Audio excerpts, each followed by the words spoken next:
നമ്മളിപ്പോൾ ക്ഷേത്രത്തിൽ പോകണം. അപ്പോൾ രാവിലെ എഴുന്നേറ്റ് കുളിച്ച് ക്ഷേത്രത്തിൽ പോകും. പഴയ കാലത്തൊക്കെ എല്ലാവരും രാവിലെ എഴുന്നേറ്റ് കുളി കഴിഞ്ഞ് ക്ഷേത്ര ദർശനം കഴിഞ്ഞ ശേഷമാണ് ചായ കാപ്പിയൊക്കെ കുടിക്കുകയുള്ളൂ, എന്ത് കഴിക്കാറും. അപ്പോൾ ക്ഷേത്രത്തിൽ പോകുന്നതിന് പ്രധാനം അരയാലുള്ള ക്ഷേത്രത്തിൽ പോയി കഴിഞ്ഞാൽ ആലിൻ്റെ അടുത്തിരിക്കുമ്പോൾ തന്നെ ഒരു പ്രത്യേക ഒരു കാറ്റാണ്, നല്ല സുഖമാണത്.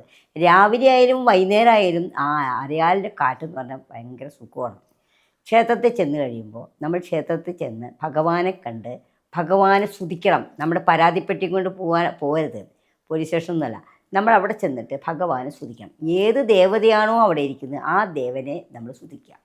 ഇപ്പോൾ കൃഷ്ണനാണെങ്കിൽ ഓം നമോ നാരായണായ അത് ചൊല്ലുക. ഭഗവാനെ നോക്കി നമ്മൾ ചോദിക്കാം.